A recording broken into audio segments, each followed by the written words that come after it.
ಎಲ್ರಿಗೂ ನಮಸ್ಕಾರ. Welcome back to Teach Talks YouTube channel.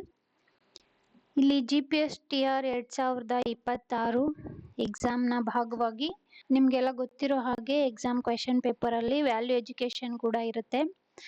So ಆ ವ್ಯಾಲ್ಯೂ ಎಜುಕೇಶನ್ಗೆ ಸಂಬಂಧಪಟ್ಟ ಹಾಗೆ 6ನೇ ತರಗತಿ ಬದಲಾದ ಒಂದು ಟೆಕ್ಸ್ಟ್ ಬುಕ್ ಬದಲಾದ ಪಠ್ಯಕ್ರಮದಲ್ಲಿ ವ್ಯಾಲ್ಯೂ ಎಜುಕೇಶನ್ ಅಲ್ಲಿ ದೈಹಿಕ ಶಿಕ್ಷಣ, ಮಾನಸಿಕ ಮತ್ತು ಸಾಮಾಜಿಕ ಸ್ವಾಸ್ಥ್ಯ ಒಳಗೊಂಡಂತೆ ಈ ವ್ಯಾಲ್ಯೂ ಎಜುಕೇಶನ್ ಏನಿದೆ, physical, mental and social well being, ಇದನ್ನೆಲ್ಲ ಇನ್ಕ್ಲೂಡ್ ಆಗಿ ಈ ಸಲ 2026 ಏನು ಹೊಸ ಟೆಕ್ಸ್ಟ್ ಬುಕ್ ಬಿಟ್ಟಿದ್ದಾರೆ, ಆ ಟೆಕ್ಸ್ಟ್ ಬುಕ್ ರಿಲೇಟೆಡ್ ಆಗಿ ಒಂದಷ್ಟು ಪ್ರಶ್ನೆಗಳನ್ನ ಪಟ್ಟಿ ಮಾಡಿಕೊಂಡು ನಾನು ಬಂದಿದ್ದೀನಿ.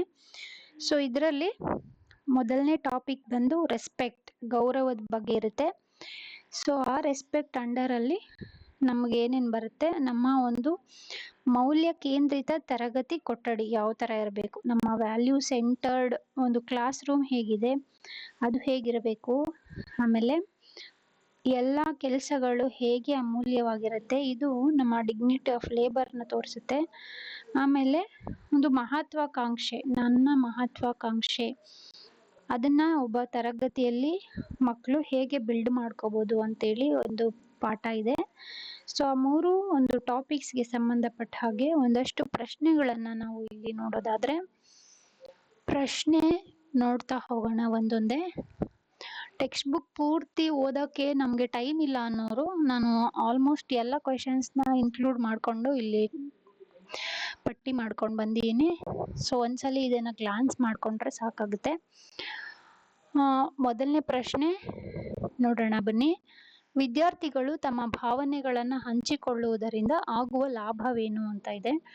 ಸೊ ನಾನು ಆಲ್ರೆಡಿ ಹೇಳಿದಾಗೆ ಈ ಮೌಲ್ಯ ಮತ್ತು ಆರೋಗ್ಯ ಶಿಕ್ಷಣದ ಪಾಠದಲ್ಲಿ ಮೊದಲನೇ ಪಾಠ ಬಂದು ತರಗತಿಯ ಒಪ್ಪಂದ ಅಂತ, ಅಂದ್ರೆ ನಮ್ಮ ಒಂದು ಮೌಲ್ಯ ಭರಿತ ತರಗತಿ ಕೊಠಡಿ ಯಾವ ತರ ಇರಬೇಕು ಅಂತ ಹೇಳಿಬಿಟ್ಟು ಇದೆ.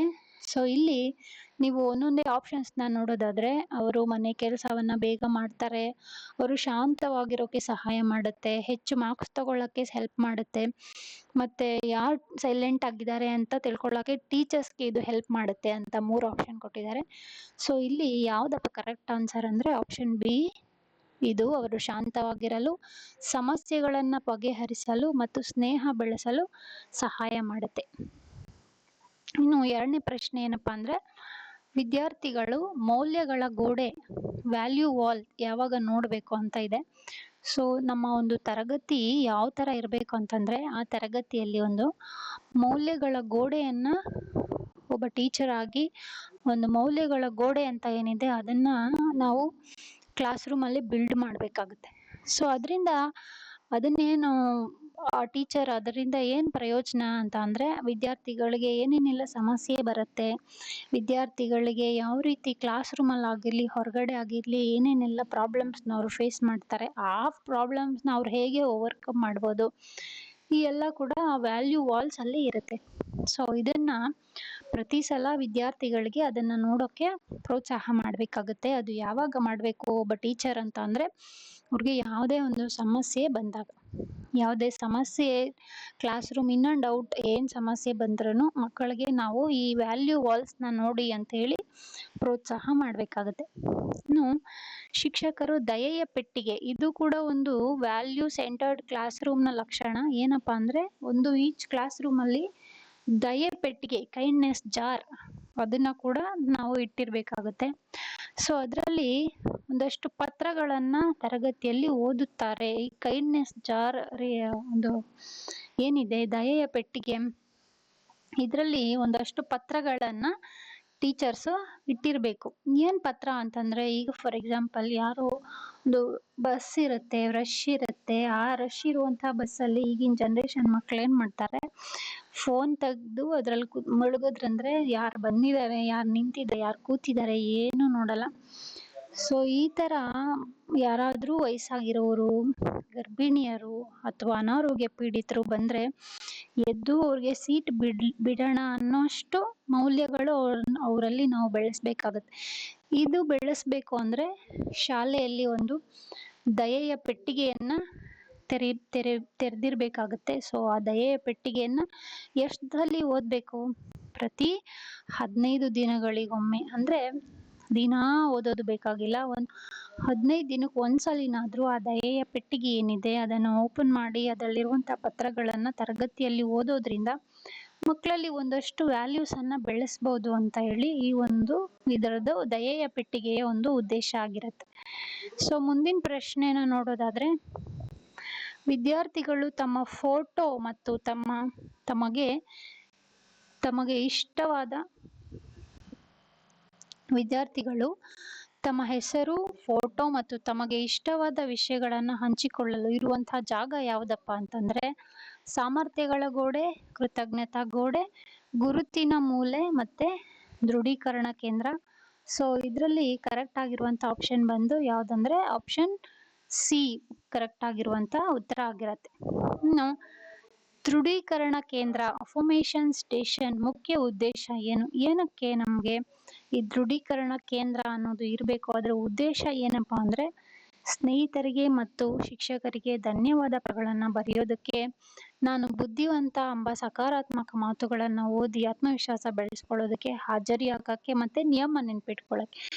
ಅಫರ್ಮೇಷನ್ಸ್ ಅನ್ನೋದು ಯಾವಾಗ್ಲೂ ಪಾಸಿಟಿವ್ ಆಗಿರುತ್ತೆ. ಪಾಸಿಟಿವ್ ಅಫರ್ಮೇಷನ್ಸ್ ಇಟ್ಕೊಳ್ಳೋದು ತುಂಬಾ ಇಂಪಾರ್ಟೆಂಟ್ ಆಗುತ್ತೆ. ಅದರಲ್ಲೂ ಮಕ್ಕಳಿಗೆ ಕ್ಲಾಸ್ ರೂಮ್ ಅಲ್ಲಿ ಒಂದೇ ತರ ಮಗು ಇರೋದಿಲ್ಲ, ನಾನಾ ತರ ಮಕ್ಳಿರ್ತವೆ. ಒಂದು ಮಗುನ ನೋಡಿ ಇನ್ನೊಂದು ಮಗು ಕುಗ್ಬಾರ್ದು, ಅವ್ನ್ ಚೆನ್ನಾಗ್ ಓದ್ತಿದಾನೆ, ನಾನು ಯಾಕೆ ಚೆನ್ನಾಗ್ ಓದಕ್ ಆಗ್ತಾ ಇಲ್ಲ, ನನ್ಗೆ ಯಾಕೆ ಆಗಲ್ಲ, ಈ ತರದ ಭಾವನೆನ ಮಗು ಬೆಳೆಸ್ಕೋಬಾರ್ದು ಅನ್ನೋ ಉದ್ದೇಶದಿಂದ ಒಂದು ಅಫರ್ಮೇಷನ್ ಸ್ಟೇಷನ್ ಅದನ್ನ ಸ್ಥಾಪನೆ ಮಾಡಬೇಕು. ಸೊ ಅಫರ್ಮೇಷನ್ ಸ್ಟೇಷನ್ ನ ಮೈನ್ ಇಂಪಾರ್ಟೆಂಟ್ ಏನಂದ್ರೆ ಮಕ್ಕಳಿಗೆ ಒಂದು ಪಾಸಿಟಿವ್ ಏನಿದೆ, ಪಾಸಿಟಿವ್ ಮಾತುಗಳಾಗ್ಲಿ, ಪಾಸಿಟಿವ್ ಒಂದು ಥಿಂಕಿಂಗ್ ಆಗ್ಲಿ, ಪಾಸಿಟಿವ್ ಆಟಿಟ್ಯೂಡ್ ಆಗ್ಲಿ, ಇದನ್ನ ಬೆಳೆಸೋದು ಇದರ ಒಂದು ಅಫರ್ಮೇಷನ್ ಸ್ಟೇಷನ್ ನ ಮುಖ್ಯ ಉದ್ದೇಶ ಆಗಿರುತ್ತೆ. ಇನ್ನು ಆಪ್ಷನ್ 6ನೇ ಪ್ರಶ್ನೆ, ನಮ್ಮ ಸಮುದಾಯದ ಒಳಿತಿಗಾಗಿ ಯಾವ ಕೆಲಸಗಳು ಮುಖ್ಯವಾಗಿದೆ? ದೊಡ್ಡ ಕೆಲಸ, ಕೆಲಸ, ಪ್ರತಿಯೊಂದು ಕೆಲಸ, ಶಾಲೆಗೆ ಸಂಬಂಧಿಸಿದ ಕೆಲಸ. ನಿಮ್ಗೆಲ್ಲರಿಗೂ ಆಲ್ರೆಡಿ ಗೊತ್ತಿರೋ ಹಾಗೆ ಸಮುದಾಯ ಅಂದ್ರೆ ನಾವು, ನೀವು, ಮಕ್ಕಳು ಎಲ್ಲ ತರದವರು ಬರ್ತಾರೆ ಸಮುದಾಯದಕ್ಕೆ. ಸೊ ಅವರ ಒಳಿತಿಗಾಗಿ ಏನ್ ಮುಖ್ಯ ಅಂದ್ರೆ ಯಾವುದೇ ಕೆಲಸ ಆದ್ರೂ, ಚಿಕ್ಕದಾದ್ರೂ ಆಗ್ಲಿ, ದೊಡ್ಡದಾಗಿದ್ರು ಆಗ್ಲಿ, ಅದನ್ನ ನಾವು ನಿಷ್ಠೆಯಿಂದ ಮಾಡೋದು ಮುಖ್ಯ. ಅದನ್ನ ನಾವು ಮಕ್ಕಳಿಗೆ ಚಿಕ್ಕ ಏಜ್ ಇಂದಾನೇ ಹೇಳ್ಕೊಡ್ಬೇಕಾಗುತ್ತೆ. ಒಂದು ಊಟದ ತೊಟ್ಟೆಯಲ್ಲಿ ದೋಸೆಯನ್ನ ಸಿದ್ಧಪಡಿಸಲು ಈ ಕೆಳಗಿನಲ್ಲಿ ಯಾರು ಶ್ರಮಿಸುತ್ತಾರೆ? ನಿಮ್ ತಟ್ಟೆಯಲ್ಲಿರೋ ಊಟನ ರೆಡಿ ಮಾಡೋಕೆ ಯಾರ್ಯಾರು ನಿಮ್ಗೆ ಹೆಲ್ಪ್ ಮಾಡ್ತಾರೆ? ರೈತರು, ಅಂಗಡಿಯವರು, ಅಡ್ಗೆ ಮಾಡೋರು ಅಥವಾ ಎಲ್ರು? ಸೊ ರೈತರು ಬೆಳಿತಾರೆ, ಅಂಗಡಿಯವ್ರು ಮಾರ್ತಾರೆ, ಅಡ್ಗೆಯಲ್ಲಿ ಮನೇಲಿ ಅಮ್ಮ ಅಡ್ಗೆ ಮಾಡ್ತಾರೆ. ಸೊ ಇವರೆಲ್ಲರೂ ಕೂಡ ಮನೆಗೆ ದೋಸೆ ಬಂದು ತಟ್ಟೆಯಲ್ಲಿ ಬೀಳ್ಬೇಕಂದ್ರೆ ಎಲ್ರು ನಮ್ಗೆ ಹೆಲ್ಪ್ ಮಾಡ್ತಾರಲ್ವಾ? ಹಾಗಾಗಿ ಆಪ್ಷನ್ ಡಿ ಇದಕ್ಕೆ ಕರೆಕ್ಟ್ ಆಗಿರುವಂತ ಉತ್ತರ. ಇನ್ನು ನೆಕ್ಸ್ಟ್ ಕ್ವೆಶನ್, ನಾವು ಪ್ರತಿಯೊಂದು ಕೆಲಸವನ್ನು ಯಾವ ಭಾವನೆಯಿಂದ ಕಾಣಬೇಕು? ಇದು ತುಂಬಾ ಇಂಪಾರ್ಟೆಂಟ್ ಆಗುತ್ತೆ ಮಕ್ಕಳಿಗೆ. ಯಾವಾಗ್ಲೂ ಕ್ಲಾಸ್ ರೂಮ್ ಅಲ್ಲಿ ಈ ಕೆಲಸ ಚಿಕ್ಕದು, ಕಸ ಗುಡಿಸೋ ಚಿಕ್ಕದು, ಅಡುಗೆಗೆ ನೀರ್ ತಗೊಂಬರೋದು ಚಿಕ್ಕ ಕೆಲಸ, ಯಾವಾಗ್ಲೂ ದೊಡ್ಡದಾಗಿ ಮಾಡೋದೇ ದೊಡ್ಡ ಕೆಲಸ, ಈ ತರದ್ದೆಲ್ಲ ಭಾವನೆ ಮಕ್ಕಳಲ್ಲಿ ಬರದೇ ಇರ್ಬೇಕಾದ್ರೆ ನಾವೇನ್ ಮಾಡ್ಬೇಕು? ಪ್ರತಿಯೊಂದು ಕೆಲಸನೂ ಸಮವಾಗಿ, ಗೌರವದಿಂದ ಮತ್ತೆ ಕೃತಜ್ಞತೆಯಿಂದ ನೋಡೋದನ್ನ ಮಕ್ಕಳಲ್ಲಿ ನಾವು ಹೇಳ್ಕೊಡ್ಬೇಕು. ಸೊ ಇದು ಸರಿಯಾದಂತ ಉತ್ತರ ಆಪ್ಷನ್ ಸಿ. ಪಠ್ಯದಲ್ಲಿರುವ ಪ್ರತಿಜ್ಞೆಯಂತೆ ನಾವು ಕೆಲಸಗಾರರನ್ನು ಹೇಗೆ ನಡೆಸಿಕೊಳ್ಳಬೇಕು? As I already told you, ಈ ವ್ಯಾಲ್ಯೂ ಎಜುಕೇಶನ್ ಅಲ್ಲಿ ಕೆಲವೊಂದು ಟಾಪಿಕ್ಸ್ ಬರುತ್ತೆ. ಸೊ ಆ ಟಾಪಿಕ್ಸ್ ಅಲ್ಲಿ 2ನೇ ಟಾಪಿಕ್ ಏನ್ ಹೇಳುತ್ತೆ, ಡಿಗ್ನಿಟಿ ಆಫ್ ಲೇಬರ್ ಅಂದ್ರೆ ಯಾವ ಕೆಲಸ ಚಿಕ್ಕದಲ್ಲ, ಯಾವ ಕೆಲಸನೂ ದೊಡ್ಡದಲ್ಲ, ಇದನ್ನ ಹೇಳ್ಕೊಡುತ್ತೆ. ಸೊ ಇಲ್ಲಿ ಈ ಒಂದು ಪ್ರತಿಜ್ಞೆ ಪ್ರಕಾರ ನಾವು ಕೆಲಸಗಾರರನ್ನ ಯಾವ ರೀತಿ ಕಾಣ್ಬೇಕಂದ್ರೆ ಘನತೆಯಿಂದ ನಾವು ಕೆಲಸಗಾರರನ್ನ ಕಾಣ್ಬೇಕಾಗುತ್ತೆ. ಇನ್ನು ನೆಕ್ಸ್ಟ್ ಕ್ವೆಶನ್, ಆಹಾರ ಸಿದ್ಧವಾಗಲು ಸಹಾಯ ಮಾಡಿದ ಪ್ರತಿಯೊಬ್ಬನಿಗೂ ಕೃತಜ್ಞತೆ ಸಲ್ಲಿಸಲು ಪಠ್ಯದಲ್ಲಿನ ಯಾವ ಚಟುವಟಿಕೆ ಸಹಾಯ ಮಾಡುತ್ತೆ? ಆವಾಗಲೇ ನಾವು ನೋಡಿದ್ವಲ್ಲ, ಫುಡ್ಡಲ್ಲಿ ಪ್ಲೇಟಲ್ಲಿ ಫುಡ್ ರೆಡಿ ಆಗ್ಬೇಕಂದ್ರೆ ನಮ್ಗೆ ಯಾರ್ಯಾರು ಹೆಲ್ಪ್ ಮಾಡ್ತಾರೆ ಅಂತ, ರೈತರು, ಅಂಗಡಿಯವರು, ಮನೇಲಿ ಮಾಡೋ ಅಮ್ಮ, ಇವರೆಲ್ರಿಗೂ ನಾವು ಯಾವ ಥರ ಧನ್ಯವಾದ ಹೇಳ್ಬೋದು? ಒಂದು ಹಣ ಕೊಡೋದಾ ಅಥವಾ ಒಂದು ಸಮಾರಂಭ ಮಾಡೋದಾ ಅಥವಾ ಧನ್ಯವಾದ ಹೇಳೋದಾ ಅಥವಾ ಅವ್ರ ಕೆಲಸದ ಬಗ್ಗೆ ಮಾತಾಡೋದು. ಯಾವಾಗಲೂ ಆಗಲಿ ಹಣ ಅಥವಾ ಒಂದು ಸಮಾರಂಭ ಮಾಡಿಬಿಟ್ರೆ ನಾವು ಅವ್ರಿಗೆ ಕೃತಜ್ಞತೆ ಹೇಳ್ದಾಗೆ ಆಗೋದಿಲ್ಲ. ಸೊ ಅವ್ರಿಗೆ ನಾವು ಏನು ಮಾಡ್ಬೋದು, ಒಂದು ಧನ್ಯವಾದ ಹೇಳುವ ಒಂದು ಕಾರ್ಡ್, ಒಂದು ಥ್ಯಾಂಕ್ ಯು ಕಾರ್ಡನ್ನು ಮಾಡಿ ಅವ್ರಿಗೆ ಥ್ಯಾಂಕ್ ಯು ಅಂತ ಹೇಳೋದು ತುಂಬ ಒಳ್ಳೆಯ ಒಂದು ಆಲೋಚನೆ. ಇನ್ನು ನೆಕ್ಸ್ಟ್ ಕ್ವೆಶನ್, ಸಮುದಾಯದ ಒಳಿತಿಗೆ ಯಾವ ಕೆಲಸ ಮುಖ್ಯ ಆಗಿದೆ? ಆವಾಗಲೇ ನಾವು ಈ ಪ್ರಶ್ನೆ ನೋಡಿದ್ವಿ, ಅದಕ್ಕೆ ಉತ್ತರ ಪ್ರತಿಯೊಂದು ಕೆಲಸ ಕೂಡ ದೊಡ್ಡದೆ. ಸೊ ನೆಕ್ಸ್ಟ್ ಕ್ವೆಶನ್, ಒಂದು ಇದು ಆಲ್ರೆಡಿ ರಿಪೀಟ್ ಆಗಿದೆ. ಇದಕ್ಕೆ ಏನಪ್ಪಾ ಅಂತಂದ್ರೆ, ರೈತರು, ಅಂಗಡಿಯವರು, ಅಡುಗೆ ಮಾಡೋರು ಎಲ್ಲರೂ, ಮೇಲಿನ ಎಲ್ಲರೂ ಕೂಡ ಇದಕ್ಕೆ ಹೆಲ್ಪ್ ಮಾಡ್ತಾರೆ. ನಾವು ಪ್ರತಿಯೊಂದು ಕೆಲಸವನ್ನು ಯಾವ ಭಾವನೆಯಿಂದ ಕಾಣಬೇಕು? ನಾವು ಪ್ರತಿಯೊಂದು ಕೆಲಸನೂ ಯಾವಾಗಲೂ ಸಮವಾಗಿ ಗೌರವದಿಂದಾನೇ ಕಾಣಬೇಕು. ಪಠ್ಯದ ಪ್ರಕಾರ ಮಹತ್ವಾಕಾಂಕ್ಷೆ ಎನ್ನುವುದು ಯಾವುದಕ್ಕೆ ಸಹಾಯ ಮಾಡುತ್ತದೆ? ಮಹತ್ವಾಕಾಂಕ್ಷೆ ಅನ್ನೋದು ಯಾವುದಕ್ಕೆ ಸಹಾಯ ಮಾಡುತ್ತಪ್ಪ ಅಂದರೆ, ಕೇವಲ ಆಟವಾಡಲು, ನಮ್ಮ ಭವಿಷ್ಯದ ಕನಸು ಕಾಣಲು, ಗುರಿ ತಲುಪಲು, ಹಣ ಸಂಪಾದಿಸಲು, ಕಾಲ ಕಳೆಯಲು. ಈ ಮಹತ್ವಾಕಾಂಕ್ಷೆ ಅನ್ನೋದು ಯಾವಾಗಲೂ ನಮ್ಮ ಗುರಿ ತಲುಪೋದಕ್ಕೆ ಸಹಾಯ ಮಾಡುತ್ತೆ. ಸೊ ನನ್ನ ಕನಸಿನ ಮರ, ಇಲ್ಲಿ ಇಲ್ಲೊಂದು ಟಾಪಿಕ್ ಬರುತ್ತೆ. ಈ ಟಾಪಿಕ್ ಹೆಸರೇನೆ ಒಂದು ಮರ, ಅಲ್ಲೊಂದು ಮರ ಕೊಟ್ಟಿದ್ದಾರೆ. ಸೊ ಆ ಮರದಲ್ಲಿರುವಂತಹ ಎಲೆಗಳು ಏನನ್ನು ಸೂಚಿಸುತ್ತೆ, ಬೇರೆ ಏನನ್ನು ಸೂಚಿಸುತ್ತೆ ಹಾಗೆ ಅಂತೇಳಿ ಪ್ರಶ್ನೆ ಇದು. ಒಂದು ಪಾಠ ಇದೆ 6th ಅಲ್ಲಿ, ವ್ಯಾಲ್ಯೂ ಎಜುಕೇಶನ್ ಅಲ್ಲಿ, ನನ್ನ ಕನಸಿನ ಮರ ಅಂತಾನೆ ಅದರ ಹೆಸರು.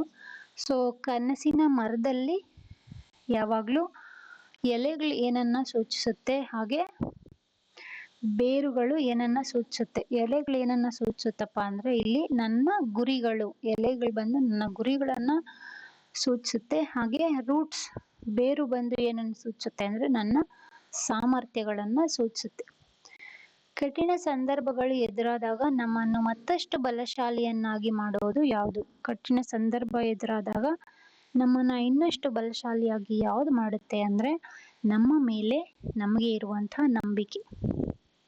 ಇವತ್ತಿಲ್ಲ, ಇದು ನಾಳೆ ಹಾಗೆ ಆಗುತ್ತೆ, ನಾಳೆ ಆಗ್ಲಿಲ್ಲ ಇನ್ನೊಂದು ದಿನ ಆಗುತ್ತೆ ಅನ್ನೋ ಒಂದು ಭರವಸೆಯೇ ಬದುಕು ಅಂತ ಹೇಳ್ತಾರಲ್ಲ, ಹಾಗೆ ನಮ್ಮ ಮೇಲೆ ನಮಗೆ ಇರುವಂತಹ ನಂಬಿಕೆ ಯಾವುದೇ ಕಠಿಣ ಸಂದರ್ಭದಲ್ಲೂ ನಮ್ಮನ್ನು ಕುಗ್ಗದೇ ಇರೋ ಹಾಗೆ, ಗುರಿ ತಲುಪೋ ಹಾಗೆ ಮಾಡೇ ಮಾಡುತ್ತೆ.